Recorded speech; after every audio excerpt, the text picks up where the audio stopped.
मैंने सबसे पहले आपसे यही सर, पूछा था। शैलेंद्र सर, हम एक चीज बोलना चाहते हैं।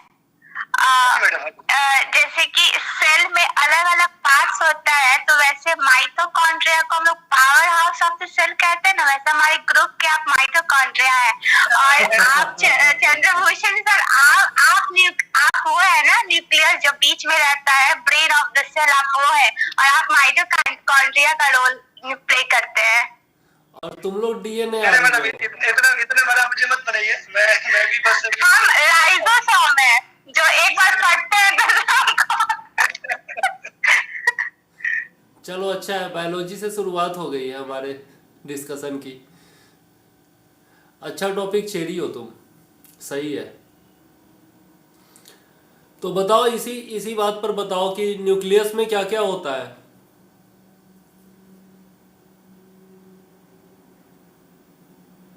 बताओ शिवांगी, न्यूक्लियस में क्या क्या होता है। क्रोमोसोम्स होता है, जीन होता है, और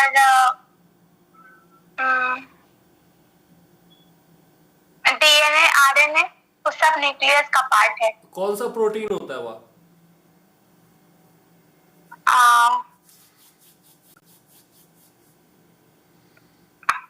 ऑप्शन ऑप्शन नहीं देंगे, हम ऐसे ही क्वेश्चन पूछ रहे हैं, हम कोई वो किताब लेकर नहीं बैठे जहाँ से ऑप्शन हमको मिलेगा। तो प्रोटीन, हिस्टोन प्रोटीन होता है, ठीक है।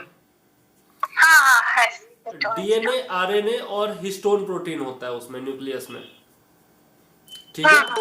तो थोड़ी देर और इंतजार कर लेते हैं, 1 या 2 मिनट, और उसके बाद फिर थोड़ा सा मैं साइंस का ओवरव्यू दे दूंगा, फिजिक्स केमिस्ट्री बायो तीनों का। आज के लिए हम ओवरव्यू ही रहने देते हैं, जैसे मॉडर्न हिस्ट्री में किए थे कि ओवरव्यू देते देते क्वेश्चन पूछते जा रहे थे, तो वैसा ही यहाँ पर भी करेंगे। आज मैं सोच रहा हूँ कि फिजिक्स केमिस्ट्री और बायो तीनों का ओवरव्यू दे दूं कि जहाँ से सबसे ज़्यादा क्वेश्चन पूछे जाते हैं, ठीक है। और उसी में बीच बीच में जो टॉपिक आएगा मुझे लगेगा कि इंपॉर्टेंट क्वेश्चन है, तो वहाँ से मैं पूछ लूँगा, ठीक है। तो यदि वैसे मैं दे चुका हूँ आप लोगों को वो लिस्ट, पूरा दे चुका हूँ, है ना।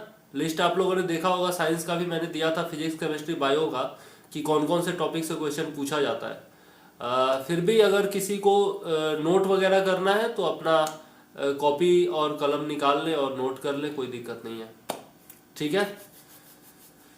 हाँ, बाकी 2 लोगों ने कैमरा ऑन नहीं किया। किरण जी, कैमरा यदि ऑन कर सकती हैं तो कर लीजिए, क्योंकि मैं क्वेश्चन पूछूंगा तो हाथ उठा करके आप बता पाएंगी।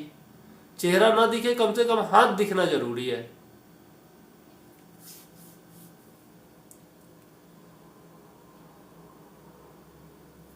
पांच लोग जुड़े हैं अभी, बस 1 मिनट और इंतजार करेंगे।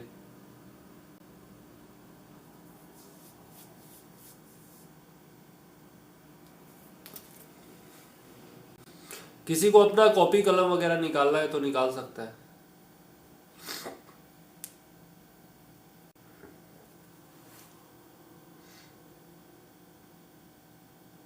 चलिए स्टार्ट करते हैं। 10:10 बज के 5 मिनट हो चुका है, तो अब जिसको आना होगा उसका छूटेगा, कोई दिक्कत नहीं है। और यूट्यूब पर मैं इसको डाल दूंगा, तो वहां से देखते रहेंगे, ठीक है।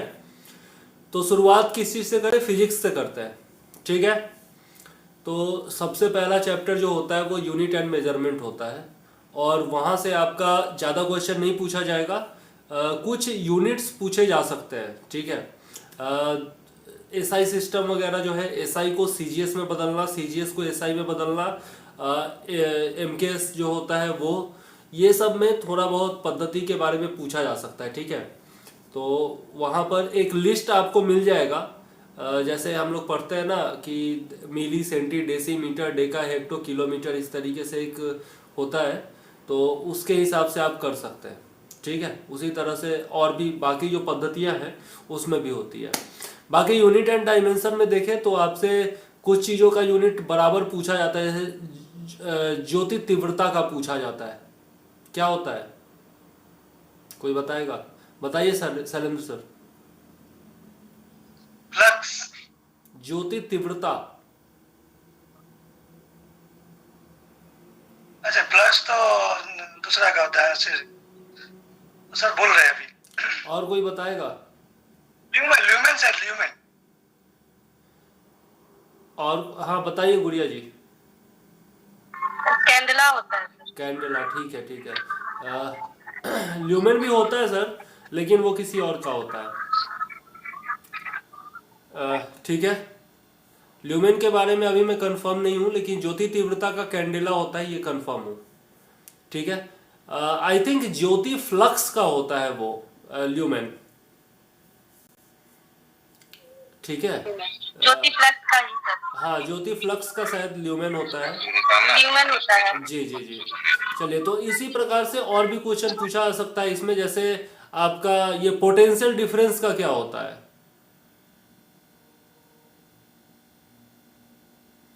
विभवांतर जिसको कहते हैं, पोटेंशियल डिफरेंस।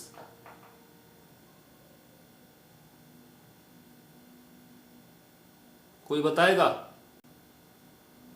एनीबडी? वोल्ट होता है, वोल्ट।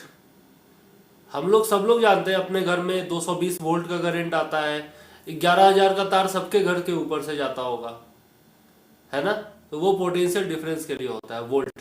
ठीक, वैसे भी हम लोग ओम्स का जो लॉ पढ़ते हैं, V=IR, तो उसमें भी V जो होता है वोल्ट होता है, और वो क्या होता है? पोटेंशियल डिफरेंस ही होता है। ठीक है, तो ये सब क्वेश्चन पूछा जा सकता है। जैसे रेजिस्टेंस का क्या होता है? प्रतिरोध का? इसका तो ओम होता है। ओम होता है, ठीक है।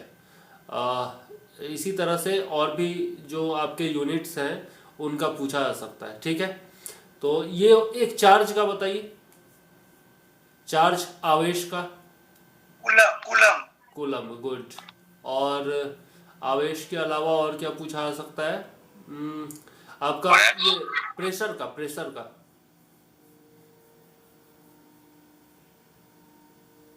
न्यूटन पर मीटर स्क्वायर। ठीक है, और यूनिट और क्या क्या होता है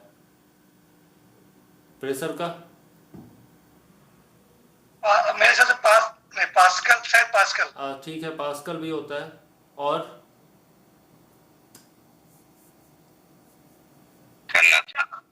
जैसे ऊर्जा का।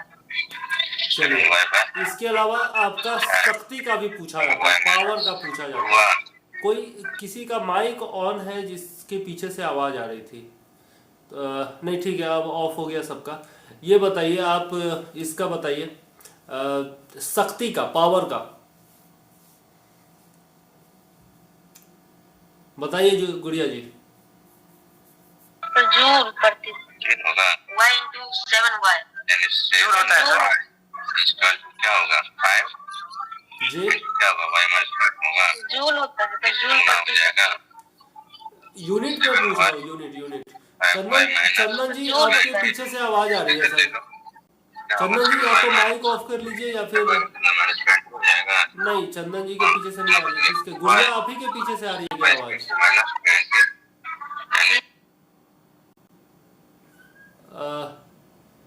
पावर का जो होता है ना आपका, वाट होता है, ठीक है, और एक होता है हॉर्स पावर। ठीक है, जूल पर सेकंड भी है क्या उसका? क्या क्या बोल रहे हैं? जूल पर सेकंड। हाँ, बिल्कुल है, बिल्कुल है, बिल्कुल है, बिल्कुल है, निश्चित तौर पर है। लेकिन उसका यूनिट जो होता है ना, वो आपका मेजर किया जाता है वाट में या फिर हॉर्स पावर में। ठीक है, और दोनों के बीच रिलेशन भी पूछा जाता है, अक्सर पूछा जाता है कि 1 horse power is equal to होता है 746 वाट।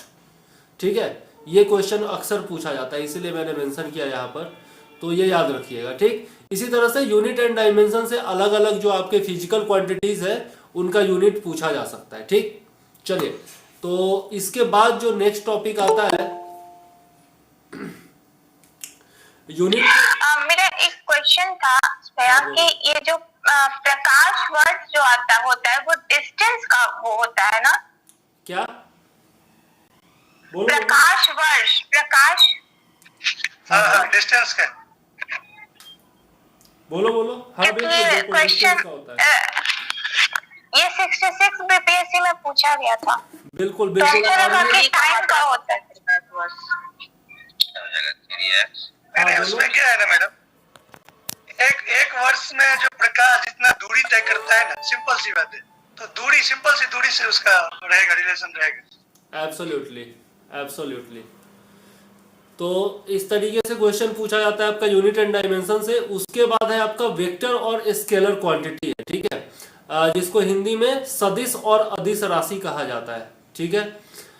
कोई बताएगा सदिश राशि वेक्टर क्या होता है? सदिश में क्या है, एक परिमाण और दिशा दोनों होता है, वो सदिश होता है। केवल परिमाण हो तो वो अदिश होगी। एब्सोल्युटली, ठीक है। तो यहाँ से भी जो है ना अलग अलग क्वांटिटी के बारे में पूछा जाता है, जैसे प्रेशर है वो पूछ देगा, वेलोसिटी है वो पूछ देगा, डिस्प्लेसमेंट है वो पूछ देगा, ये सब के बारे में पूछ देगा कि ये आपका वेक्टर क्वांटिटी है या स्केलर क्वांटिटी है, ठीक है। तो इसका एक लिस्ट आता है, सदिश राशि का भी अलग से लिस्ट आता है और अदिश राशि का भी लिस्ट आता है, वो लिस्ट जरूर देख लेना है, ठीक है। तो ये भी हो गया स्केलर और वेक्टर क्वांटिटी। उसके बाद जहां से क्वेश्चन पूछा जाता है वो है लीवर। लीवर से क्वेश्चन पूछा जाता है, प्राइमरी लीवर, सेकेंडरी लीवर और आपका टर्शियरी लीवर, ठीक है। ये 3 प्रकार का लीवर होता है और इसके बारे में क्वेश्चन पूछा जाता है, जैसे सरौता है, आपका चापाकल है, नींबू का रस निचोड़ने वाला जो मशीन आता है वो हो गया, फिर आपका कैंची है ना। ये सब के बारे में पूछा जाता है कि ये सब किस किस चीज का उदाहरण, कौन से लीवर का उदाहरण है, ठीक है। तो प्राइमरी लीवर, सेकेंडरी लीवर और टर्शियरी लीवर ये जरूर देख लीजिएगा, ठीक है। कोई डाउट? चलिए, इसके बाद हम लोग चलते हैं आपका इसमें फोर्स में चलते हैं, ठीक है, यानी कि काइनेमेटिक्स में चलते हैं। तो काइनेमेटिक्स में आपका फोर्स के बारे में पूछा जाता है, ठीक है। फोर्स का आपका यूनिट भी पूछा जाता है, कितने प्रकार का फोर्स होता है इससे भी क्वेश्चन पूछा जा सकता है, ठीक है। फोर्स का आपका डायमेंशन भी पूछा जा सकता है, ठीक है, जैसे F = ma होता है ना। तो आपका उस तरीके से पूछा जा सकता है आपसे, जैसे m यहाँ पर मास होता है और a होता है एक्सेलरेशन, ठीक है। और ये आता कहाँ से है, तो न्यूटन्स सेकेंड लॉ से हमें फोर्स का डेफिनेशन मिलता है, ठीक है। तो Newton's first law, second law और थर्ड लॉ तीनों बहुत ज्यादा इंपॉर्टेंट है। और यहाँ से क्वेश्चन क्या क्या पूछा जाता है, जैसे न्यूटन्स फर्स्ट लॉ को क्या कहा जाता है? 2 चीजें कही वो जाती तो हैं। हाँ बताइए। जड़ता का नियम हो ना। हाँ बिल्कुल, जड़ता का नियम, बिल्कुल, लॉ ऑफ इनर्शिया।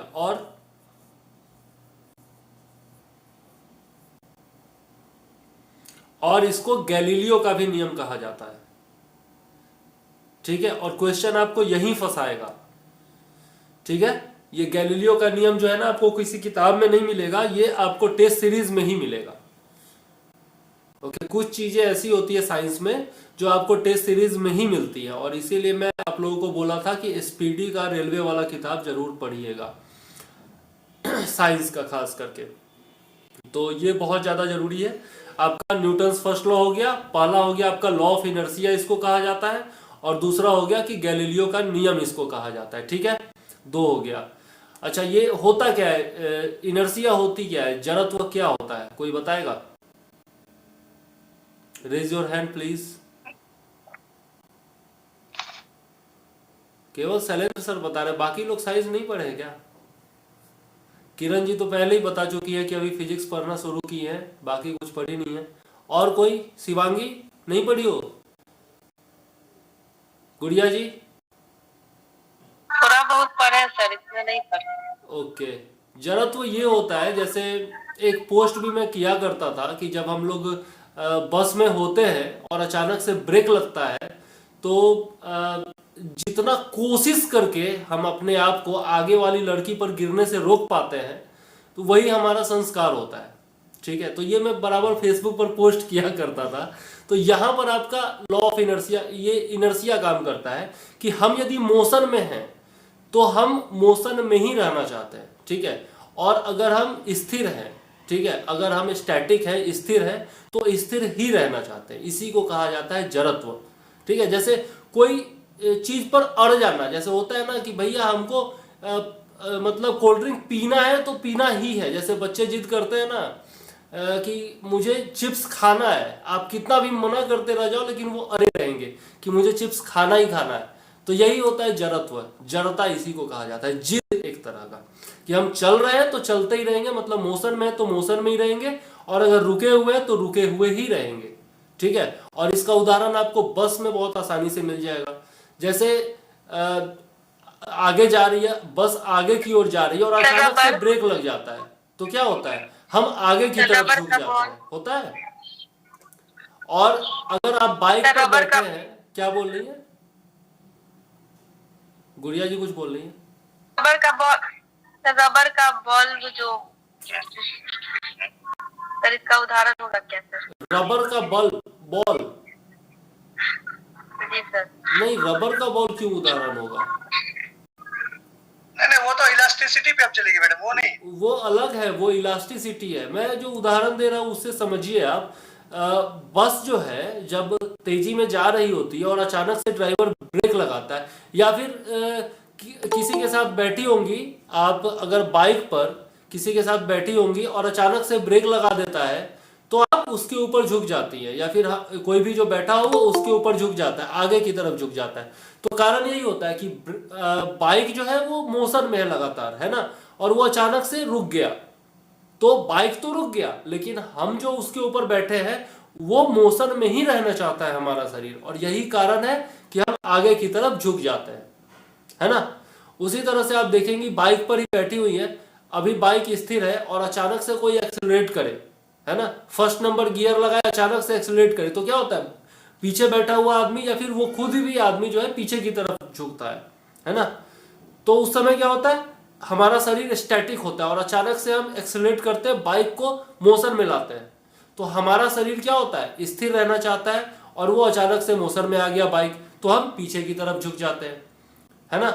इसका उदाहरण और भी दे सकते हैं कि आपका कोट जो होता है अगर बहुत दिन तक टंगा हुआ है, शर्ट वगैरह या फिर जीन्स वगैरह जो भी है बहुत दिनों तक अगर टंगा हुआ होता है, गंदा हो जाता है, तो फिर क्या करता है, उसको डंडा से मार मार करके और फिर उसका धूल झाड़ता है, ठीक है।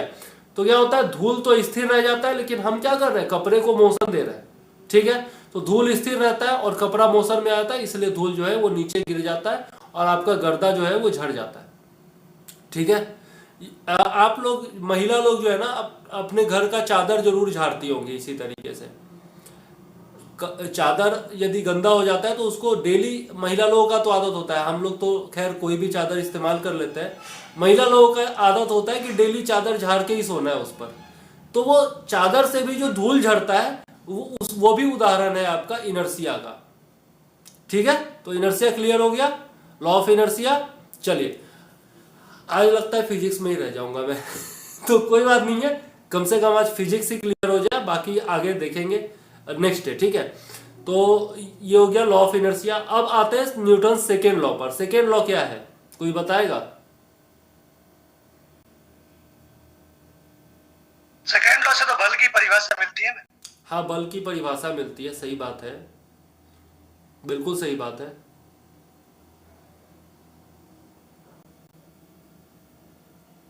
बल की परिभाषा मिलती है, बल का फॉर्मूला क्या होता है? Gravitational force. क्या और क्या मिलता है सेकेंड लॉ से?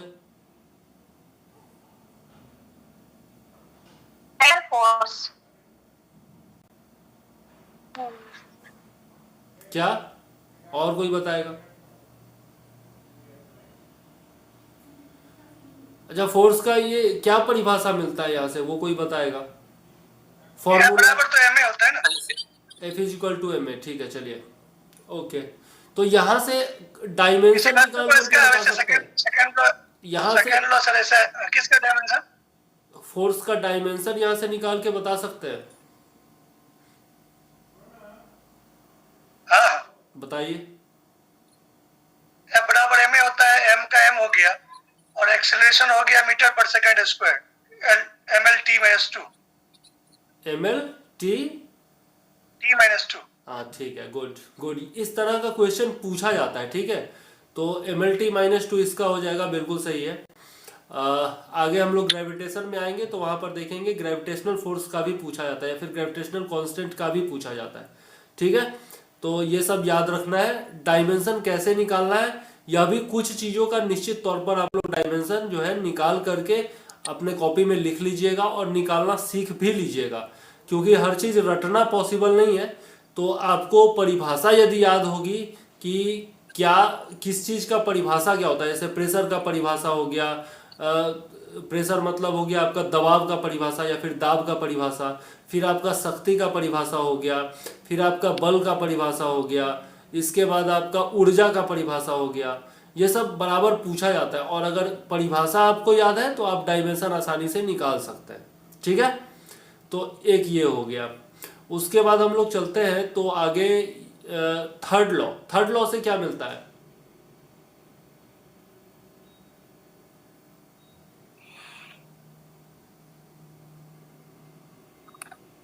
थर्ड लॉ से कुछ मिलता तो नहीं है, लेकिन वो every action there is equal and opposite reaction जो है वो थर्ड लॉ का है। Sir conservation of momentum. Okay, conservation of momentum जो है वो थर्ड लॉ से मिलता है। ठीक है, जैसे बॉल को देखते होंगे, खिलाड़ी कैच जब करता है, बॉल को कैच करने के बाद हाथ को पीछे खींचता है ना, तो वहां पर क्या होता है, मोमेंटम उसका कंजर्व होता है। ठीक है, ये एक उदाहरण है। या फिर रॉकेट। हाँ, rocket, rocket. Absolutely absolutely, rocket जब आगे जाता है, मतलब रॉकेट में पीछे से आपका वो निकलता है तो फिर वो आगे जाता है। ऐसे ही आपका काम करता है, एरोप्लेन भी काम करता है ना। पिस्टल वो। हाँ, पिस्टल, बिल्कुल एब्सोल्युटली, पिस्टल भी उसका उदाहरण है। यहाँ पर होता है M1V1 इक्वल टू M2V2। ठीक है, आप लोगों ने पढ़ा होगा, M1V1 इक्वल टू M2V2 होता है। ठीक है, M1V1 बोलते हैं initial mass and initial velocity को, और M2V2 बोलते हैं final mass and final velocity को। ठीक है, कोई डाउट? तो उसी को संवेग बोलते हैं। हाँ, उसी को, यस यस यस, वही law of conservation of momentum है ना, उसी को बोलते हैं हिंदी में संवेग संरक्षण का सिद्धांत। ठीक है, चलिए, तो यहां पर हो गया आपका Newton's first law, second law और थर्ड लॉ हो गया। ठीक, फिर हम आते हैं, तीन फॉर्मूला हमारे पास होता है। ठीक है, काइनेमेटिक्स से जुड़ा हुआ। एक होता है दूरी का फॉर्मूला, या फिर डिस्प्लेसमेंट कह सकते हो उसको, डिस्प्लेसमेंट का, दूरी नहीं, डिस्प्लेसमेंट ही बोलेंगे। एक डिस्प्लेसमेंट का फॉर्मूला होता है, एक आपका वेलोसिटी का फॉर्मूला होता है, और एक होता है आपका वेलोसिटी, एक्सेलरेशन और डिस्प्लेसमेंट में रिलेशन होता है। ठीक है, तो तीनों फॉर्मूला मैं बताता हूं। पहला हो गया आपका v is equal to u plus a t. ठीक है, यहां पर v क्या हुआ, वेलोसिटी हुआ, फाइनल वेलोसिटी। ठीक है, v होता है फाइनल वेलोसिटी, u होता है इनिशियल वेलोसिटी, a होता है आपका एक्सेलरेशन और t होता है टाइम। ठीक है, तो ये फॉर्मूला आप लोगों ने पढ़ा होगा, v is equal to u plus a t. ठीक है, और अगर एक्सेलरेशन निगेटिव होता है तो वहीं पर हो जाता है v minus u t, sorry v u minus a t होता है, v equal to u minus a t, और वहां पर एक्सेलरेशन को क्या बोलते हैं, डिसेलरेशन बोलते हैं। ठीक है, तो ये चीज याद रखना है। Any doubt? चलिए, नेक्स्ट फॉर्मूला होता है हमारा v square is equal to u square plus 2as। ये भी फॉर्मूला आप लोगों का जाना पहचाना होगा, है ना। यहां पर भी same, v is equal to final velocity, u is equal to initial velocity, a is equal to acceleration and s is equal to displacement. ठीक है, और लास्ट जो फॉर्मूला होता है वो होता है s is equal to u t plus half a t square, है ना। s is equal to u t plus half a t square. यहां पर भी same to same, t is equal to time, आपका u is equal to initial velocity, s is equal to displacement, a is equal to acceleration. ठीक है, चलिए, तो ये तीनों फॉर्मूला पर क्वेश्चन पूछा जा सकता है। हो सकता है आपसे न्यूमेरिकल भी पूछ दे। ठीक है, किसी 2 या 3 चीज का वैल्यू दे देगा, चौथा चीज निकालने को पूछ देगा। एनी डाउट, कोई दिक्कत? चलिए, यहां से फिर आपका फ्रिक्शन से भी क्वेश्चन पूछा जा सकता है, जिसको कहते हैं हम लोग घर्षण। ठीक है, तो उससे भी क्वेश्चन पूछा जा सकता है, और हो सकता है कि कुछ न्यूमेरिकल भी पूछ दे। ठीक, फ्रिक्शन क्या होता है, कोई बताएगा? सब लोग, जो लोग जुड़े हुए हैं वो लोग अपना यदि कैमरा ऑन कर ले तो ज्यादा बेटर रहेगा, वो हाथ उठा सकेंगे और मैं देख करके उनका नाम पुकार करके और फिर उनसे क्वेश्चन पूछ सकूंगा। यदि सब लोग अपना कैमरा ऑन कर ले तो ज्यादा अच्छा रहेगा। आपका चेहरा भले ना दिखे, चेहरा दिखाने में संकोच है, कोई दिक्कत नहीं है, मत दिखाइए। जब ऑफिसर बनिएगा तभी दिखाइएगा। अभी कम से कम हाथ उठा हुआ दिखना चाहिए मुझे। छोटे से खांसी बहुत ज्यादा अचानक स्टार्ट हो गया, इसलिए कैमरा ऑफ किए हुए हैं। चलिए कोई बात नहीं, जवाब नहीं। ठीक है कोई बात नहीं है। चलिए तो ये हो गया आपका। फ्रिक्शन जो है वो भी ज़्यादा जरूरी है। फ्रिक्शन का मतलब होता है कि जब भी हम किसी सतह पर चलते हैं, जैसे हम लोग चल रहे हैं, तो चलने के लिए क्या जरूरी होता है? जमीन और हमारे पैर के बीच में फ्रिक्शन का होना जरूरी है। अगर फ्रिक्शन नहीं होगा तो हम आगे की ओर नहीं चल पाएंगे। फ्रिक्शन क्या करता है? मोशन को अपोज करता है। ठीक है, जैसे हम लोग न्यूटन्स थर्ड लॉ पढ़ते हैं कि every action has an equal and opposite reaction, है ना। तो जब हम लोग आगे की तरफ चलते हैं, ठीक है, तो फ्रिक्शन जरूरी होता है, तभी हम आगे की तरफ चल सकते हैं। कोई भी मोशन होगा, किसी भी सतह पर कोई भी मोशन होगा तो उस पर फ्रिक्शन जरूर लगेगा। ठीक है, जितना फोर्स आगे की तरफ लगेगा उतना ही फोर्स फ्रिक्शन जो है वो पीछे की तरफ लगाएगा। ठीक है, अब जैसे आप देखे होंगे बरसात के दिनों में काई लग जाता है, पानी वाला कोई जगह होगा तो वहां पर काई लग जाएगा। उस पर हम लोग ढंग से चल पाते हैं? नहीं चल पाते हैं। या फिर फर्श पर अगर तेल गिर जाए तो उस पर चल करके बताइए, कोई चल पाएगा बिना हड्डी तोड़े हुए? कोई नहीं चल पाएगा। क्यों? क्योंकि वहां पर जमीन और पैर के बीच में एक लेयर आ जाता है तेल का, जिससे फ्रिक्शन क्या होता है? जीरो हो जाता है। और यही कारण होता है कि हम चल नहीं पाते। गिलास कोई चीज पकड़ते हैं सर घर्षण की वजह से। एब्सोल्युटली, कोई भी चीज जो हम पकड़ते हैं तो वो घर्षण की वजह से ही पकड़ते हैं। अगर घर्षण नहीं होगा तो हम कोई चीज पकड़ नहीं पाएंगे, वो फिसल करके गिर जाएगा। ठीक है, जैसे हाथ में तेल लगा लीजिए पूरा और उसके बाद कुछ पकड़ के देखिए, फिसलने लगेगा तुरंत। तेल लगा के और ग्लास भरा हुआ पानी से ग्लास और उसको हाथ में पकड़ के बताइए, तुरंत पानी गिर जाएगा, ग्लास गिरेगा, पानी इधर उधर। तो ये होता है घर्षण। ठीक है, इसको कहते हैं अंग्रेजी में फ्रिक्शन। चलिए, यहां से क्वेश्चन पूछा जा सकता है। इसके बाद एक बहुत इंपॉर्टेंट टॉपिक आता है, वो है आपका गुरुत्वाकर्षण। ठीक है, जिसको ग्रेविटेशन बोलते हैं। तो यहां से भी बहुत सारे क्वेश्चन पूछे जाते हैं। सबसे पहले तो ग्रेविटेशन पूछा जाएगा, परिभाषा पूछा जा सकता है। इसके अलावा पूछा जा सकता है चंद्रमा और पृथ्वी पर जो ये आपका गुरुत्वाकर्षण होता है, इसके रिलेशन के बारे में पूछा जा सकता है। ठीक है, कि चंद्रमा पर हमारा वजन क्यों कम होता है? ज्वार भाटा उसी के कारण आता है। हाँ, तो ज्वार और भाटा गुरुत्वाकर्षण। ठीक है, तो वो आपका भूगोल का चीज हो गया। यहाँ पर फिजिक्स में क्या पूछा जाता है वो मैं बता रहा हूँ। फिजिक्स में जो है ये पूछा जाता है कि चंद्रमा की तुलना में पृथ्वी की तुलना में चंद्रमा पर गुरुत्वाकर्षण कितना होता है। तो वो हो गया छठा भाग, 1/6। ठीक है, इसके अलावा क्वेश्चन पूछा जाता है कि चंद्रमा की तुलना में पृथ्वी पर वजन हमारा कितना ज्यादा होता है, या फिर दोनों में तुलनात्मक अध्ययन करके। ठीक है, इसके अलावा आपका ध्रुव पर हमारा वजन ज्यादा होगा या फिर आपका विषुवत रेखा पर, इस तरह का क्वेश्चन पूछा जाता है। ठीक है, क्योंकि ध्रुवों हमारा जो पृथ्वी है उसके बीचों बीच है विषुवत रेखा, है ना। तो वहां पर गुरुत्वाकर्षण जो होगा वो ज्यादा होगा। ठीक है, ध्रुवों पर कम होगा। तो यही कारण है। एक क्वेश्चन ये भी पूछा जाता है कि कोई बेईमान बनिया यदि है, यदि कोई व्यापारी जो है अगर बेईमान है तो वो क्या करेगा कि अपना सामान जब खरीदेगा तो वो कहाँ खरीदेगा? ध्रुवों पर खरीदेगा। और बेचेगा तो कहाँ बेचेगा? विषुवत रेखा पर बेचेगा। क्यों?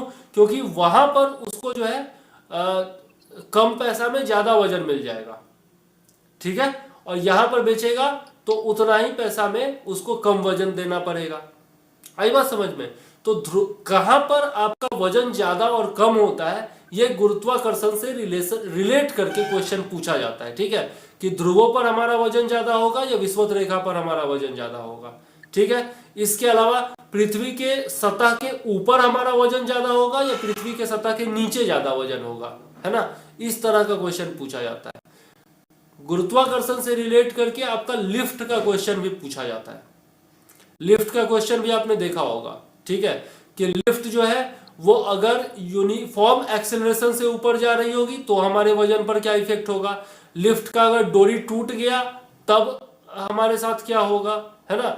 इस तरीके से कोई अगर नॉन यूनिफॉर्म मोशन में जा रहा है ऊपर या फिर नीचे तो हमारे वजन के साथ क्या होगा। इस तरह से 4-5 यहाँ पर कंडीशन है और इससे क्वेश्चन निश्चित तौर पर पूछा जाता है।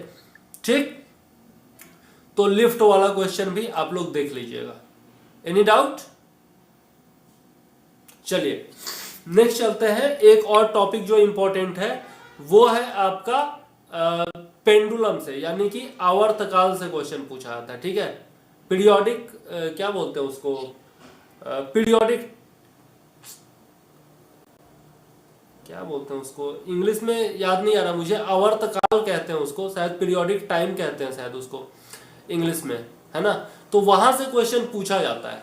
ठीक है, जैसे लोलक होता है, घड़ी का जो पेंडुलम होता है उसमें क्या होता है, मान लिया कि उस तरह का जो मोशन होता है उसको पेंडुलम वाला मोशन कहते हैं। क्या उसका नाम मैं भूल रहा हूं। आपने देखा होगा, ये उदाहरण जरूर देखा होगा कि एक धागा है जो कि एक सिरे से बंधा हुआ है और दोलक या लोलक, हाँ दोलक या लोलक ही उसको कहा जाता है। तो उसमें आवर्ती हाँ आवर्ती गति बोलते हैं, सॉरी पीरियोडिक मोशन बोलते हैं उसको, सॉरी पीरियोडिक मोशन उसको बोलते हैं। और उससे क्वेश्चन पूछा जाता है कि अगर धागा जो है उसका लंबाई ज्यादा हो जाएगा तब उसके आवर्तकाल पर क्या असर पड़ेगा, है ना।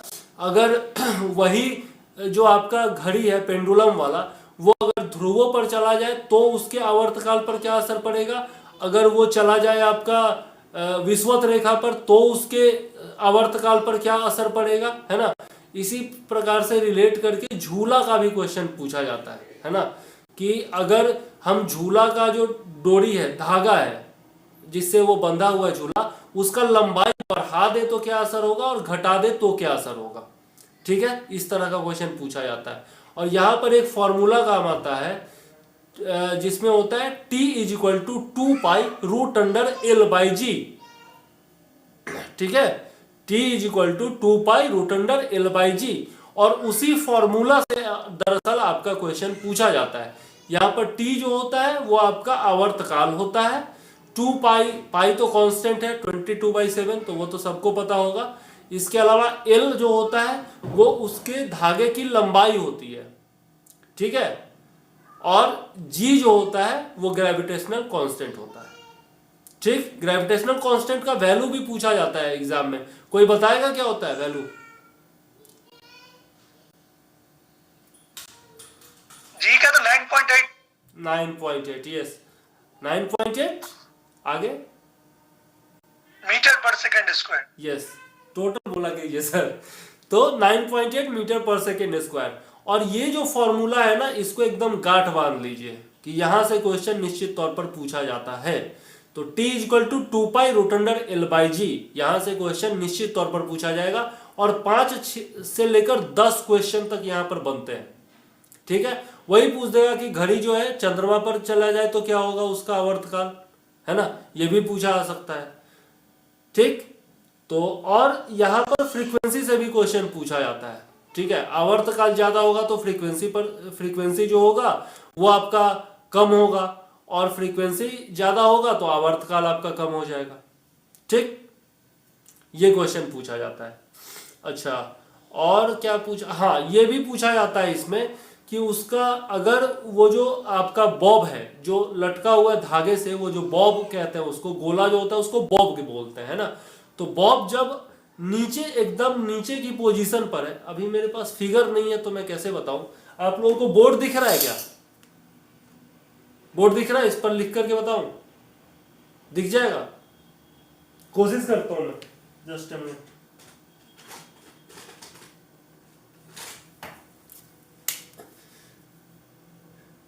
यहां तक दिख रहा है सबको? नहीं दिख रहा? टेढ़ा दिख रहा है, टेढ़ा दिख रहा है ना। क्या करूं मैं, सॉरी अभी नहीं दिखेगा, लेकिन इस तरह का होता है। ऊपर में आपका ये रिजिड होता है, ठीक है, और यहां से एक धागा लटका हुआ होता है, ये सीधा धागा होता है, ठीक है, और यहां पर ये बॉब होता है, ठीक। और इसका पोजीशन फिर इधर की तरफ जाता है, यहाँ पर मैक्सिमम पोजीशन होता है, और फिर इधर जाता है, यहाँ पर मैक्सिमम पोजीशन होता है। ठीक है, तो दो तरफ इसका मैक्सिमम पोजीशन होता है, और ये जो होता है सबसे नीचे वाला पॉइंट, ये मिड पॉइंट होता है। ठीक है, तो तीनों जगह पर आपका उसका पोटेंशियल एनर्जी और उसका काइनेटिक एनर्जी पूछा जाता है। ठीक है, कि कहाँ काइनेटिक एनर्जी ज्यादा होगा, कहाँ पर पोटेंशियल एनर्जी ज्यादा होगा। ठीक है, ये दोनों में अंतर जानते हैं, पोटेंशियल एनर्जी और काइनेटिक एनर्जी में? कोई बताएगा?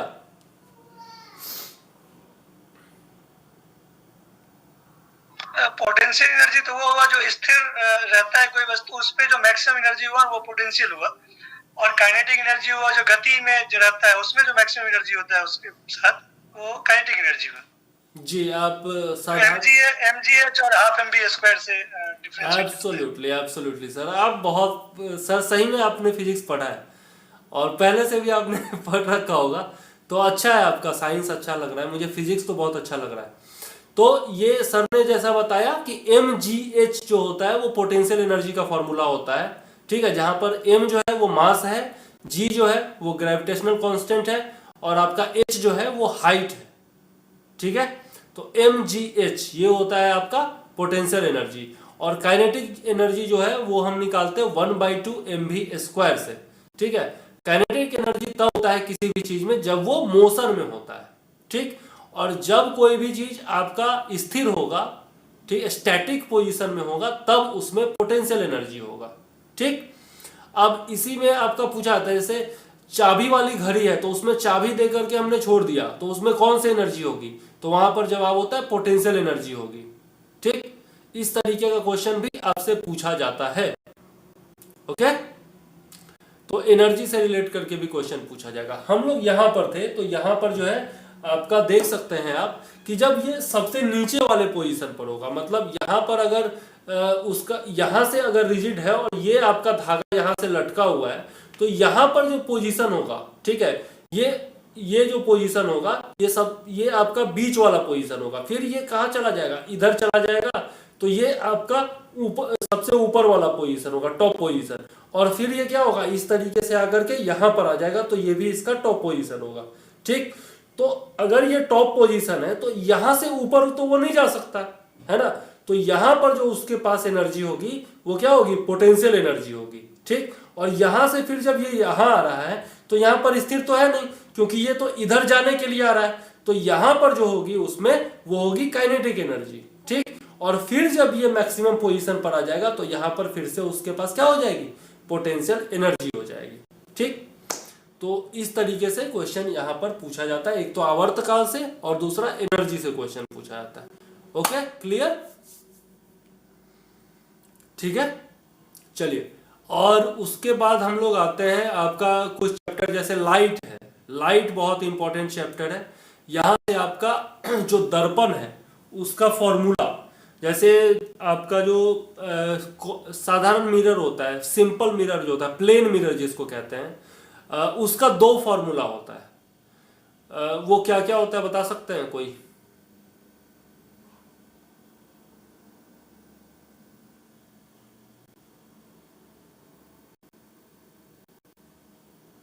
Convection, concave. ना, मैं प्लेन मिरर पूछ रहा हूँ। प्लेन मिरर का 2 फॉर्मूला होता है, उसमें जो आपका रिफ्लेक्शन होता है प्लेन मिरर में, उसके लिए 2 फॉर्मूला होता है। परावर्तन का नियम उसको कहते हैं, लॉ ऑफ रिफ्लेक्शन। वो शायद 1/v - 1/u बराबर 1/t ऐसा कुछ। सर, लॉ ऑफ रिफ्लेक्शन मैं लाइट की बात कर रहा हूँ। अच्छा, अब लाइट में चलेंगे ना जी, ये तो हो गया आपका। यहां से और ज्यादा क्वेश्चन नहीं पूछा जाता आपका काइनेमेटिक्स से।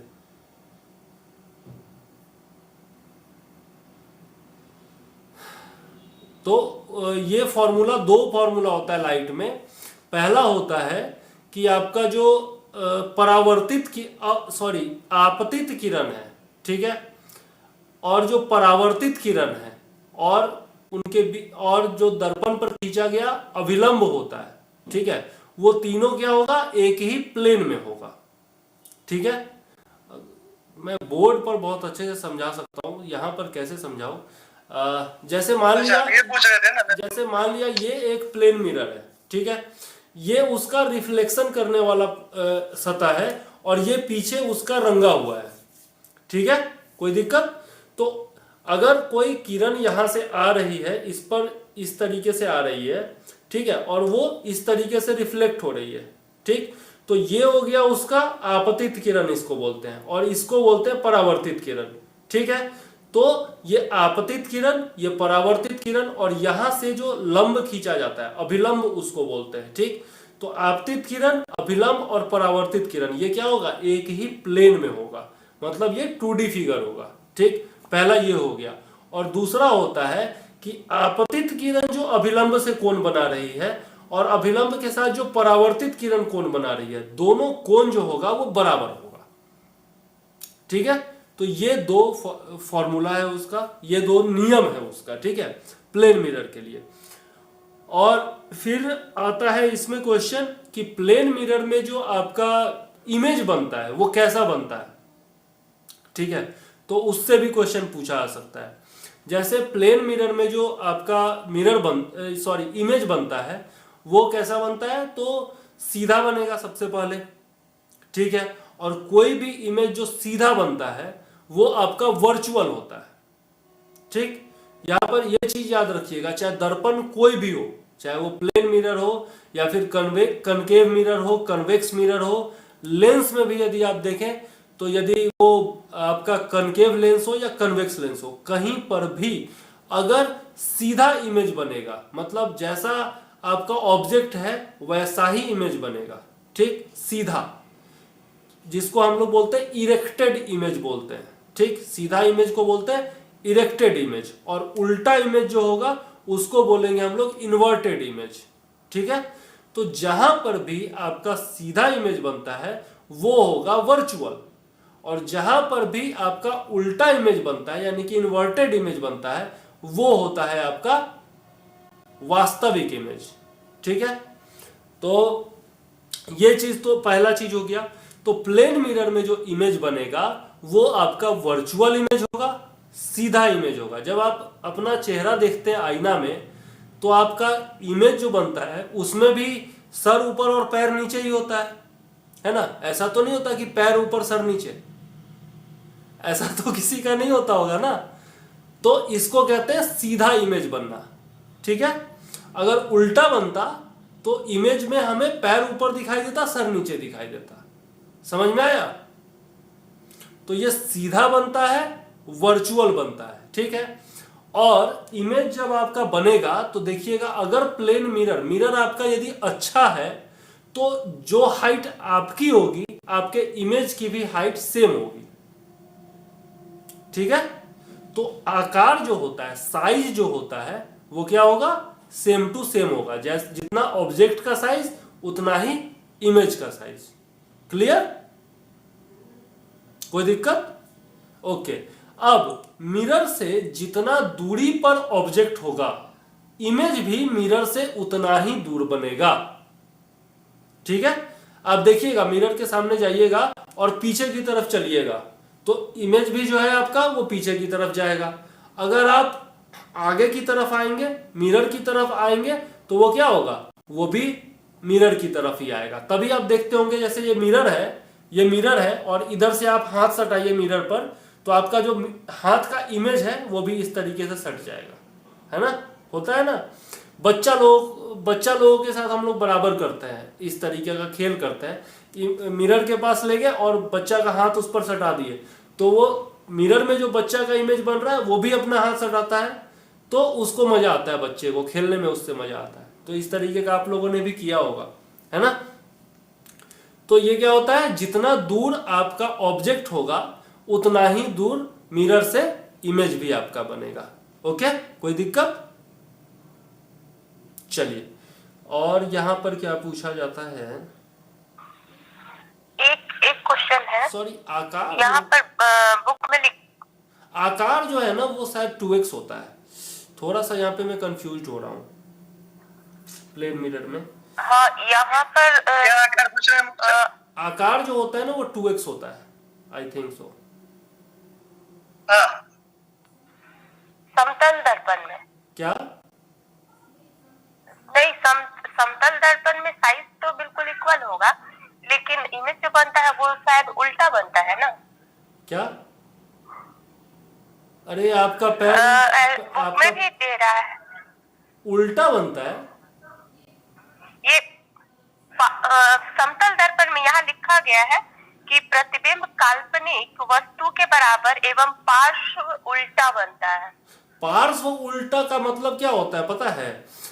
ये मैं बताने ही वाला था।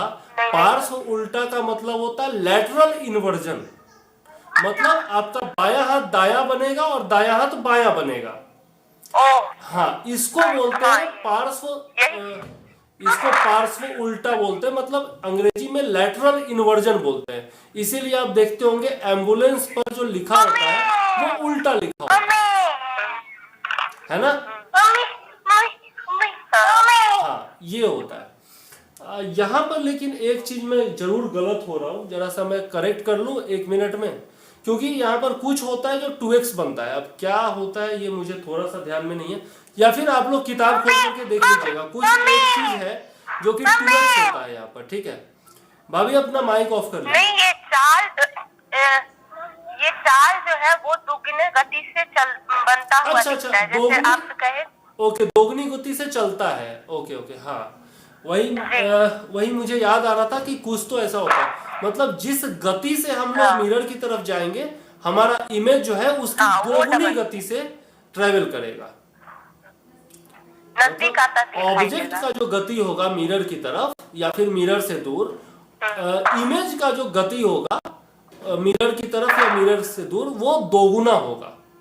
आई बात समझ में? ऑब्जेक्ट की गति का दोगुना होगा इमेज का गति।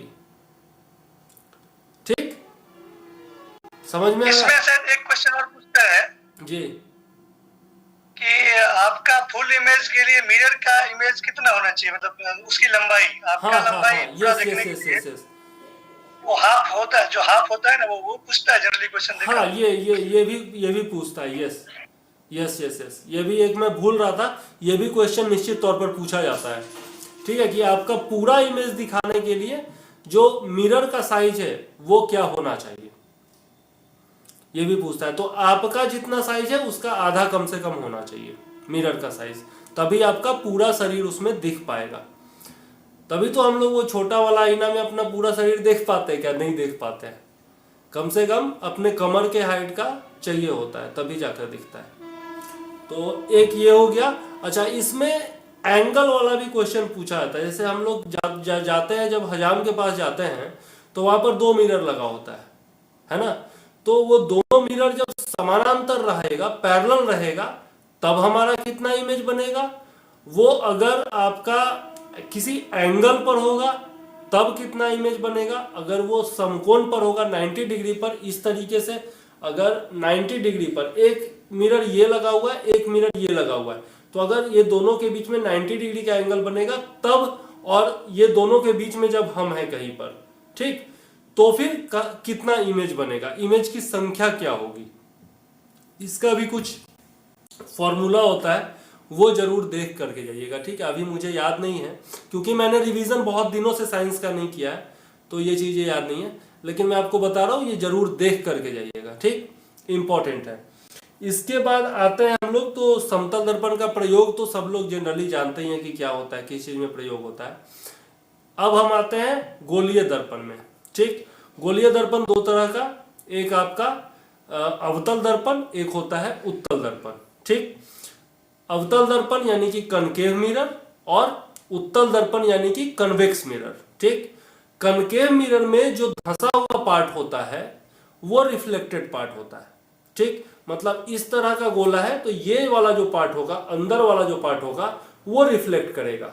ठीक, और अगर आपका ये आपका कन्वेक्स मिरर है तब आपका, जैसे ये अगर मिरर है इस तरीके का, अगर इस तरीके का अगर है तो ये जो उभरा हुआ पार्ट होगा, ठीक, ये आपका करेगा रिफ्लेक्टेड सरफेस का काम।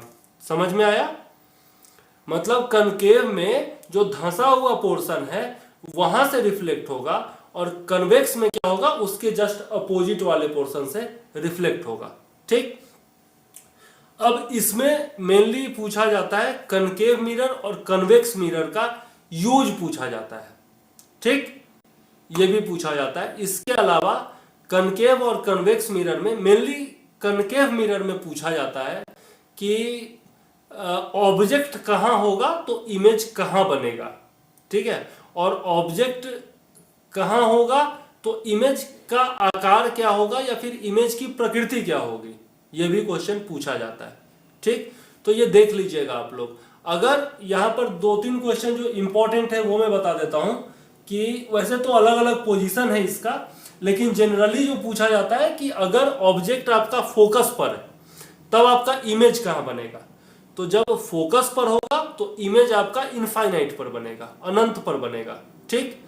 और इसी का जस्ट अपोजिट, अगर अनंत पर होगा ऑब्जेक्ट तो इमेज कहाँ बनेगा, फोकस पर बनेगा। क्लियर। इसके अलावा एक क्वेश्चन और पूछा जाता है कि जब वक्रता त्रिज्या पर होगा, ठीक है, या फिर वक्रता केंद्र पर होगा, ठीक, जिसको हम लोग सी से डिनोट करते हैं, है ना, सी से जिसको डिनोट करते हैं हम लोग, तो वक्रता केंद्र पर होगा तो इमेज भी बनेगा वक्रता केंद्र पर ही, ठीक। अच्छा, अब आकार के बारे में बता दूं कि अनंत पर कोई भी ऑब्जेक्ट होता है तो उसको पॉइंट माना जाता है, ठीक है। तो जो इमेज बनेगा वो भी पॉइंटेड फॉर्म में बनेगा, कहां बनेगा, फोकस पर बनेगा, ओके। और जब फोकस पर कोई ऑब्जेक्ट होगा तो उसका इमेज कहां बनेगा, अनंत पर बनेगा, और उसका साइज जो होगा वो बहुत बराबर होगा। आई बात समझ में। यहां पर एक तरीका होता है याद करने का कि जैसे जैसे ऑब्जेक्ट जो है वो मिरर के पास आता जाएगा, जैसे जैसे ऑब्जेक्ट मिरर के पास आएगा वैसे वैसे उसका इमेज जो होगा वो मिरर से दूर बनता जाएगा, ठीक है। और जैसे जैसे ऑब्जेक्ट मिरर के पास आएगा वैसे वैसे उसका इमेज जो होगा वो बड़ा बनेगा, ठीक। ये कनकेव मिरर के लिए, ओके। वैसे मैं कोशिश करूंगा कि लाइट का जो चैप्टर है वो मैं बोर्ड पर आप लोगों को पढ़ाऊं, ठीक है। कल मैं क्या करूंगा ना, कल जब मैं ऑफिस जाऊंगा तो वहीं से एक वीडियो में बना दूंगा डिजिटल बोर्ड पर, वहां पर ज्यादा अच्छे से दिखेगा। डिजिटल बोर्ड पर मैं लाइट का जितना भी आपका कॉन्सेप्ट है, ठीक है, वो सब कुछ मैं आधे घंटे में आप लोगों को बना करके और एक वीडियो डाल दूंगा, ठीक है। कनकेव मिरर में, लेंस में, ठीक है, कि कहां पर, वैसे पूरा फिगर भले ही ना बनाओ लेकिन मैं ये जरूर बता दूंगा उसमें, ये आपको एकदम कंसेप्ट क्लियर हो जाएगा कि ऑब्जेक्ट कहां रहेगा तो इमेज कहां बनेगा और कैसा बनेगा, ठीक। ये मैं कल के डेट में कर दूंगा, ओके। तो लाइट के चैप्टर से ये हो गया। इसके अलावा लाइट में जो है जैसा दर्पण में पूछता है वैसा ही लेंस में भी पूछेगा, ठीक है। और ये भी, हाँ बोलो बोलो बोलो शिवांगी क्या कह रही थी। हम इतने ऐसे बात उठा रहे थे, आज आप देख ही नहीं रहे हैं। हम बोल रहे थे कि आप स्टार्टिंग में बोले कोई चार्ट के बारे में कि आप उस चार्ट में देख लीजिएगा। आप कौन से चार्ट के बारे में बात कर रहे थे कि उसका यूनिट देख लीजिएगा चार्ट। यूनिट और डायमेंशन बोल रहे थे। हाँ, वो चार्ट में देख लीजिएगा आप बोले। हाँ, यूनिट एंड डायमेंशन का मैंने बोला था और वेक्टर और स्केलर क्वांटिटी का बोला था। ओके, ठीक है ठीक है ठीक है। और उसके बाद मैं लीवर पर आया था कि first primary lever, secondary lever और टर्शियरी लीवर भी देख लेना, ठीक है। अब बस ज्यादा बोलने का इच्छा नहीं है क्योंकि मेरा मुंह दुख गया है, ठीक है। तो लाइट तक करके और फिर नेक्स्ट डे हम लोग आगे चलेंगे हीट, साउंड और इलेक्ट्रिसिटी और मैग्नेटिज्म में, ठीक। थोड़ा सा आप लोग तब तक पढ़ भी लीजिएगा। मोस्ट प्रोबेबली संडे को जो हम लोग मिलते हैं ना तो उसमें वही कर लेंगे, 1 घंटा डिस्कशन ही कर लेंगे, ठीक है। सबसे तो पूछता ही रहता हूँ हर संडे को कि कैसा आपका पढ़ाई चल रहा है और बाकी सब चल रहा है, तो संडे को हम लोग इसको फिजिक्स को कंप्लीट कर लेंगे, ओके। और मेरा एक सुझाव था सर। जी बोलिए। जो हम टेस्ट देते हैं ना, कभी कभी बीच में टेस्ट पे भी डिस्कशन हो जाए, जो पेपर में क्वेश्चन रहता है ना, हाँ हाँ, बहुत कुछ क्लियर कर उससे भी होगा। अरे सर ईमानदारी से कहता हूँ संडे वाला डिस्कशन मैंने उसी के लिए रखा था लेकिन आज तक कभी भी किसी ने भी टेस्ट से क्वेश्चन ही नहीं पूछा। ये संडे वाला डिस्कशन इसीलिए था कि 2 टेस्ट जो लिए जाएंगे उसमें अगर क्वेश्चन में कोई डाउट हो तो कोई पूछे। अब मैं हर बार हर किसी से पूछता हूं कि कोई डाउट है, कोई पूछता ही नहीं है। अब मैं क्या पर्टिकुलर आपसे ये नहीं पूछते होंगे ना कि ये जो टेस्ट हुआ है उस पे डाउट है कि नहीं? लोगों को लगता होगा डाउट मतलब जो पढ़ रहे हैं वो डाउट। कोई डाउट का क्या मतलब होता है? कहीं भी कोई डाउट हो तो पूछिए। टेस्ट हो तो क्या है, टेस्ट में भी कोई डाउट है तो पूछिए। अगर मुझे आता होगा वो शायद मेरे हिसाब से बेहतर होगा, वो बेहतर होगा क्योंकि वो कुछ क्वेश्चन ऐसे होते हैं जो हम बार-बार पूछते हैं। एब्सोल्युटली पूछना हर टेस्ट में चाहिए, आता है और हर टेस्ट में हम गलत करते हैं। एब्सोल्युटली पूछना चाहिए। अगर मुझे आता होगा तो उसी समय बताऊंगा, अगर नहीं आता होगा तो किताब देख करके बताऊंगा, अगर नहीं है, उससे हो भी सकता नहीं है होगा ग्रुप तो में मैं किसी क्यों और को भी बताऊंगा। आता होगा। ऐसा होता है कि मान लीजिए जो क्वेश्चन किसी ग्रुप में भी किसी मेंबर को अच्छा आता होगा वो वहां पे बता सकता है, तो सबको बिल्कुल, सबके लिए अच्छा होगा ये मेरे हिसाब से। एब्सोल्युटली एब्सोल्युटली एब्सोल्युटली निश्चित तौर पर पूछिए। तो लाइट खत्म कर ले और कुछ को भी बोलना है तो लाइट में और क्या पूछेगा? जैसा दर्पण से पूछता है वैसा ही सेम टू सेम। अच्छा, यूज भी पूछता है, मिरर का यूज भी पूछेगा, कनकेव मिरर का यूज, कन्वेक्स मिरर का यूज। जैसे कि टॉर्च लाइट में कौन सा यूज करते हैं, मिरर या लेंस कौन सा यूज करते हैं। इसके अलावा आपका पूछेगा दाढ़ी बनाने में कौन सा मिरर यूज करते हैं। गाड़ी का जो हमारा बैक मिरर होता है देखने वाला, बाइक वाइक में जो लगता है या फिर कार में जो लगता है, उसमें कौन सा मिरर यूज होता है, ये क्वेश्चन पूछेगा। मिरर या लेंस कोई भी तो वो पूछेगा। फिर आपका और भी जो लेंस और मिरर का यूज होता है वो निश्चित तौर पर पूछता है, तो एकदम ध्यान में रखिएगा, ठीक है। ये 3-4 चीजें तो पक्का पूछेगा। अच्छा, एक और चीज पूछता है कि किसको अपसारी बोलते हैं, किसको अभिसारी बोलते हैं, ठीक है। मतलब किसको हम लोग बोलते हैं डिफ्लेक्टिव, क्या बोलते हैं, डिफ्लेक्टिव मिरर, और किसको बोलते हैं रिफ्रैक्टिव एंड डिफ्रैक्टिव। नहीं, एक होता है जो कन्वर्स करता है, कन्वर्जिंग और डाइवर्जिंग। अब याद आया, एक होता है आपका कन्वर्जिंग मिरर और एक होता है डाइवर्जिंग मिरर, ठीक है। तो कन्वर्जिंग मिरर हम लोग बोलते हैं किसको, कनकेव को बोलते हैं, और डाइवर्जिंग मिरर बोलते हैं हम लोग कन्वेक्स को, ठीक है। डाइवर्स करने का क्या मतलब कि एक पॉइंटेड लाइट जा रही है उसको अलग अलग बिखेर देता है, तो वो होता है आपका डाइवर्जिंग, ठीक। और कन्वर्जिंग क्या होता है कि बहुत सारे पॉइंट से लाइट आ रहा है उसको एक जगह इकट्ठा कर देता है, तो उसको बोलते हैं कन्वर्जिंग। तो कन्वर्जिंग जो होगा वो आपका कनकेव मिरर होगा और कन्वेक्स लेंस होगा, ठीक है। जो आपका मिरर है उसका जस्ट उल्टा लेंस है, ठीक। तो जो यहां पर कन्वर्जिंग होगा मिरर में वो लेंस में क्या होगा, डाइवर्जिंग हो जाएगा, ठीक। और जो लेंस में डाइवर्जिंग होगा वो यहां पर मिरर में कन्वर्जिंग हो जाएगा, ठीक। तो जो काम दर्पण में मतलब मिरर में कनकेव मिरर करता है वही काम आपका लेंस में कन्वेक्स लेंस करेगा, ओके। तो कनकेव मिरर किसको बोलेंगे, कनकेव मिरर को बोलेंगे कन्वर्जिंग मिरर, ठीक। और कनकेव लेंस को क्या बोलेंगे, डाइवर्जिंग लेंस, ठीक। कन्वेक्स मिरर को क्या बोलेंगे, डाइवर्जिंग मिरर, और लेंस में क्या बोलेंगे, कन्वर्जिंग लेंस। क्लियर? यहां से भी क्वेश्चन पूछा जाता है, ओके। और क्या पूछा जाएगा इसमें, फॉर्मूला, लेंस का फॉर्मूला भी पूछा जा सकता है, किसी को याद है?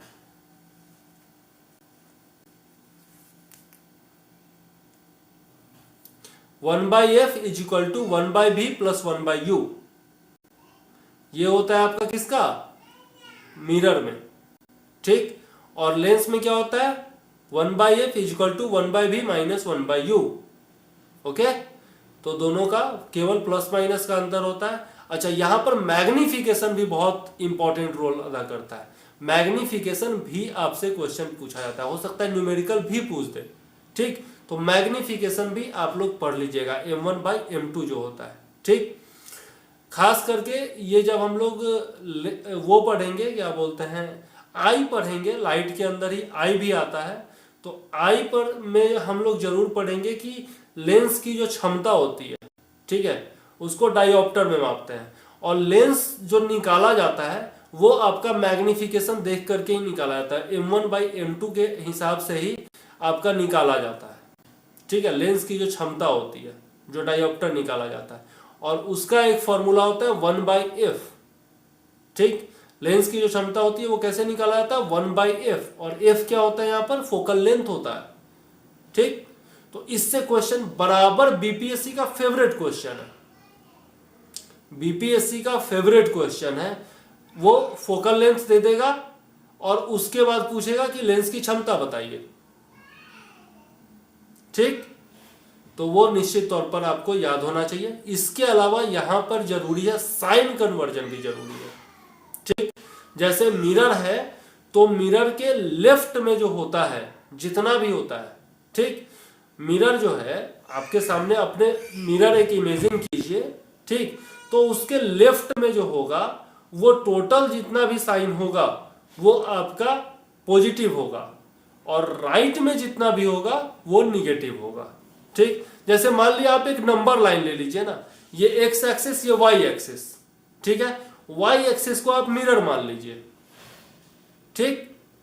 अगर आप वाई एक्सिस को मिरर मान लेते हैं तो आपका पॉजिटिव साइड जो एक्स एक्सिस का होगा, पॉजिटिव साइड जो एक्स एक्सिस का है, उधर जितना भी साइन होगा वो सब आपका क्या होगा, निगेटिव होगा। और निगेटिव एक्स एक्सिस जो है उधर आपका जितना भी साइन होगा सब आपका पॉजिटिव होगा। क्लियर? ये सब मैं जब बोर्ड पर बताऊंगा ना तो अच्छे से आपको समझ में आएगा, ठीक है। तो आज के लिए यहीं पर रहने देते हैं, लगातार 1 घंटे से मैं बोले जा रहा हूं तो थोड़ा सा थकावट भी हो गया है। आप लोगों को कुछ बोलना है तो बोल सकते हैं, मैं आप सुनूंगा केवल। ये फिजिक्स में ना 3 चैप्टर, लाइट, लेंस और मिरर, ये 3 जरूर करवा दीजिएगा। क्या लाइट? और वो बोर्ड पर ही विद एग्जांपल। कौन कौन सा चैप्टर बोले? लेंस। लाइट के अंदर लाइट, लेंस है? हाँ वही 3 टॉपिक, 3 टॉपिक। मतलब और मिरर, लेंस और ये 3 होगा। इलेक्ट्रिसिटी, लाइट नहीं लाइट, ये बहुत कंफ्यूजिंग है, होच पोच हो जाता है। अरे लाइट में ही तो आता है मिरर और लेंस। ये टॉपिक ही बोल रहे हैं, ये तीनों टॉपिक को थोड़ा सा एग्जांपल के साथ बोर्ड पे समझा दें। अरे हम पूरा लाइट ही समझा देंगे, पूरा लाइट ही समझा देंगे हम। 2-3 वीडियो लगेगा लेकिन पूरा लाइट समझा देंगे, ठीक है। और कहिएगा तो इलेक्ट्रिसिटी भी समझा देंगे। फिजिक्स मेरा फेवरेट है भाई, हमको पढ़ाने में मजा आता है। अभी भी जैसे ही हाथ से ही बताए हैं बिना बोर्ड के भी, तो मतलब वो क्लियर हो गया वो टॉपिक एकदम। चलिए भगवान की अभी तो कृपा बिना है। बोर्ड के ही ना बताए।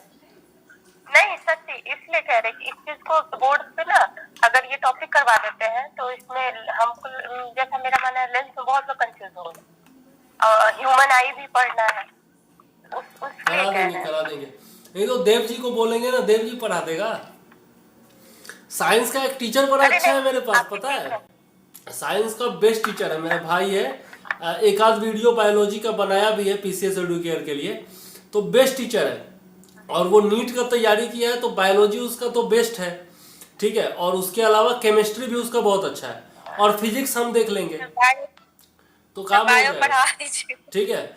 और वो मेरे साथ ही ऑफिस में है, काम करता है, तो उसको बोलेंगे कि भाई थोड़ा सा धांधली तुम भी कर दो, और पीसीएस एडुकेयर के लिए भी एक बना दो, दोबारा के लिए तो बनाते ही हो। तो एक वीडियो उससे भी हम सोचे हैं कि सॉरी ये धांधली की बात नहीं है मतलब उसको भी बोला जा सकता है कि पीसीएस एडुकेयर के लिए एक वीडियो बना दे, ठीक है। तो मैं कोशिश करूंगा कि वो बना दे आप लोगों के लिए, ठीक है। तो केमिस्ट्री और फिर बायोलॉजी वो देख लेगा और फिजिक्स मैं देख लूंगा। Is it okay? चलिए तो इसको यहीं पर समाप्त करते हैं। उम्मीद है कि आप लोगों के लिए सेशन थोड़ा बहुत प्रोडक्टिव जरूर रहा होगा, और आगे आप लोग और भी सेशन एंजॉय करेंगे। बोलो बोलो बोलो शिवांगी, बोलो। भैया ये साइंस से थोड़ा हिस्ट्री के बारे में बोल रहे हैं। जब हम स्टार्ट किए थे तो हम मतलब स्टार्टिंग से स्टार्ट किए सब कुछ, बौद्ध धर्म, जैन धर्म से हिंदू घाटी सभ्यता करते करते हम मौर्य काल पर आ गए, हर्यक वंश वगैरह पे। तो फिर हमको लगा ना कि बहुत ज्यादा टाइम टेकिंग है, तो हम उसको वहां पे ड्रॉप करके और इधर 2 पार्ट में डिवाइड कर दिए। और इधर से वो मौर्य काल चल रहा है, वो बिंबिसार, अजातशत्रु ये सब वाला काल चल रहा है, और इधर हम ब्रिटिश का आगमन वाला चैप्टर से कहाँ से कहाँ पहुंच जा रही हो? मौर्य काल चल रहा है तो उसमें अजात शत्रु कहाँ से आ गया? मतलब सॉरी, मौर्य काल नहीं, अरे वो हर्यक वंश वाला चल रहा है। ये बोलो। हर्यक वंश वाला चल रहा है, हर्यक वंश में था ना। हाँ तो हेलो, हाँ बोलो ना। मतलब एंशिएंट इंडिया में है अभी हम, ठीक है। तो हम मेडाइवल को ड्रॉप करके अगर ये इसमें आधुनिक काल में आ गए हैं, ठीक है। तो आधुनिक काल में आ गए तो दोनों साथ में कर रहे हैं, मतलब कि आधुनिक काल में बिहार का भी और इंडिया का भी। तो अभी बिहार का पढ़ रहे थे ना, तो मेरे पास केबीसी नानो था, तो हमको उससे कुछ कुछ समझ में आया, बट हम आपका नोट से पढ़ रहे थे तो हमको ज्यादा अच्छे से समझ में आ रहा है, तो हम उसी से पढ़ रहे हैं। तो आगे कोई दिक्कत हो ऐसे तो अभी तक हमको कोई दिक्कत नहीं हो रहा है, मतलब ये मॉडर्न पढ़ रहे तो। लेकिन ऐसा नहीं ना है कि हिस्ट्री में एकदम सीरियल वाइज ही पढ़ना चाहिए, मतलब पहले आप एंशिएंट पूरा कंप्लीट करिए, फिर मिडाइवल कंप्लीट करिए, फिर आप इसमें आइए मॉडर्न में, ऐसा तो नहीं ना है। ऐसा पढ़ोगी तो ज्यादा अच्छा है, बाकी तो एग्जाम पास करना है, अगर नहीं भी पढ़ोगी तो कोई दिक्कत नहीं है।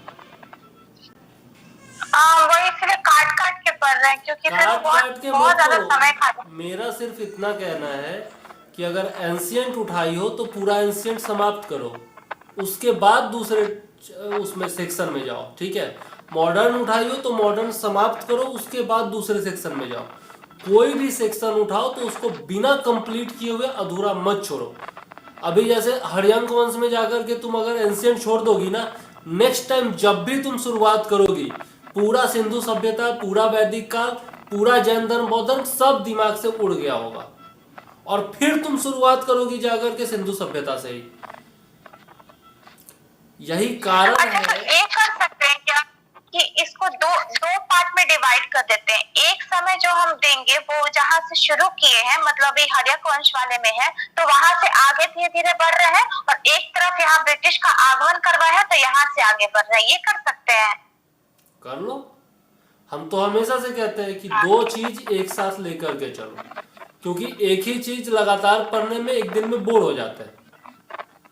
तो इसलिए 2 सेक्शन उठा लो या 2 सब्जेक्ट एक साथ उठा लो और साथ में लेकर के चलो, तो वो ज्यादा अच्छा होगा। हाँ, क्योंकि हम बीच बीच में क्वेश्चन पेपर एनालाइज भी करते हैं प्रीवियस ईयर क्वेश्चंस का, तो उसमें ऑब्वियसली बात सब कोई बोलता है कि मेडाइवल सॉरी एंशिएंट से, अरे यार आधुनिक भारत से ज्यादा क्वेश्चन पूछता है, तो खिचड़ी पक जाता है मेरा हिस्ट्री दिमाग में एकदम। तो आधुनिक भारत से ज्यादा क्वेश्चन पूछता है, तो इसलिए हम सोचे कि कहीं इस चक्कर में मेरा मोस्ट ऑफ द पार्ट इसमें ना छूट जाए। एक सेक्शन, क्योंकि आधुनिक भारत में तो एक सेक्शन खत्म करके चलोगी दूसरे सेक्शन में तो कभी कुछ नहीं छूटेगा, ठीक है। सेक्शन पूरा होना चाहिए। अगर कोई भी सेक्शन उठाए हैं, कोई भी चैप्टर उठाए हैं, कोई भी सब्जेक्ट उठाए हैं, तो वो कंप्लीट करके ही छोड़ेंगे। आधा अधूरा छोड़ोगे ना, फिर जितना पढ़ी होगी ना सब भूल जाओगी, फिर कोई फायदा नहीं होगा। यही कारण है कि लोग 2.5-3 साल तक लूसेंट पूरा नहीं पढ़ पाते हैं, ठीक है। और ये अगर ऐसा है ना तो ये नहीं करना चाहिए। जैसे हिस्ट्री ही अगर आप शिवांगी पढ़ रहे हैं तो आपको मॉडर्न एंशिएंट दोनों साथ में मत लेकर पढ़िए, क्योंकि आप कंफ्यूज हो रही हैं जैसा बात से लग रहा है। तो आप मॉडर्न के साथ कोई और सब्जेक्ट लेके पॉलिटी ले लो ना, मॉडर्न के साथ पॉलिटी ले लो। मॉडर्न का जितना भी लास्ट वाला सेक्शन है, संविधान सभा का गठन वगैरह जितना भी है, या फिर जो एक्ट आए थे अंग्रेजों के टाइम में, जितने भी आप 1773 से लेकर 1947 तक जितने भी एक्ट आए, वो सब कोइंसाइड करते हैं पॉलिटी के तुम्हारे सिलेबस से, शुरुआती सिलेबस से। तो दोनों साथ में उठा लो, मॉडर्न हिस्ट्री और पॉलिटी। हाँ, तो यही करते। अभी फिलहाल उसको छोड़ के मॉडर्न को पहले अच्छे से कंप्लीट करते, फिर वहां से शुरू करेंगे। ये तो हम एक वीडियो में भी समझाए हैं कि किस तरीके से आगे बढ़ करके चलना है। कंप्लीट 3 वीडियो बनाए और तीनों वीडियो में हम बताए हैं। ठीक है, तो अब चले, टाटा बाय बाय करें, इजाजत है सर। चलिए फिर, गुड नाइट। हम आपको मैसेज करते हैं, ठीक है, अकाउंट नंबर और बाकी सब करते हैं सर।